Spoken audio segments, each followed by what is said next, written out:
Next question comes from Butthurt Nerd on YouTube. I don't know why that makes me laugh, but it makes me laugh. The internet is silly, you know.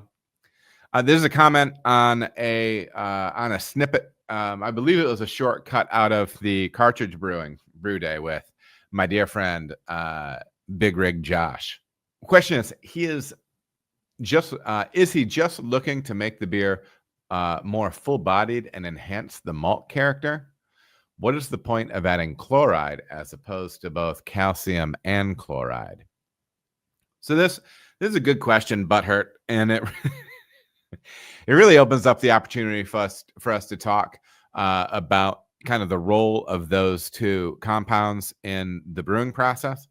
I think that brew day that I do with Josh is interesting because he's kind of riffing on this concept of he's introducing some cold IPA concepts with some, and when I say cold IPA, I mean high level of adjunct, in his case, rice, and along with some hazy concepts as well.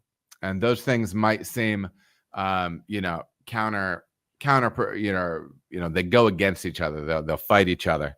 But, I mean, from a stylistic standpoint, I mean, it doesn't matter. It matters what you taste in front of you.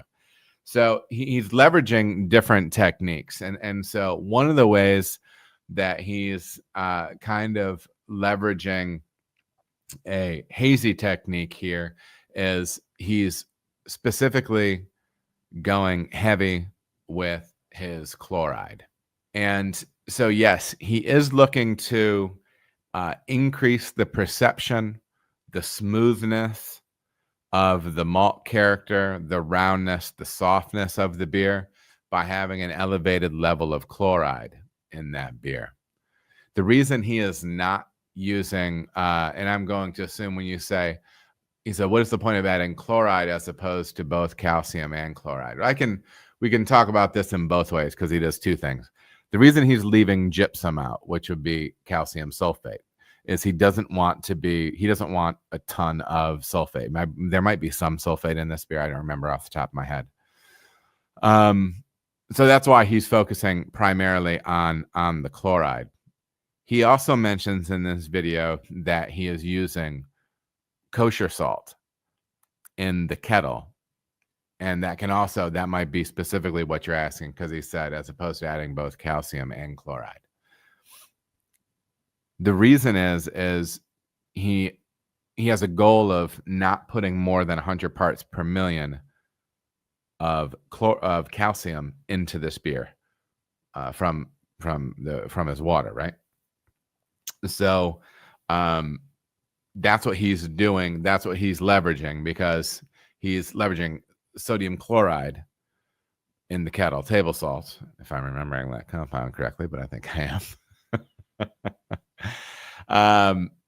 So that way he's adding some sodium and some chloride as opposed to some calcium chloride. So stacking more calcium, right? So that's a way of stacking more chloride into that beer and being able to go very, very chloride heavy. Okay. So that's why he's doing that, BHN. I'm just abbreviating Butthurt Nerd down in case you weren't keeping track at home. But that's the idea. He really wants to emphasize that without pushing the calcium too high and or the sulfate too high. So that's why he's going hard in that direction. Butthurt Nerd, thank you for the question.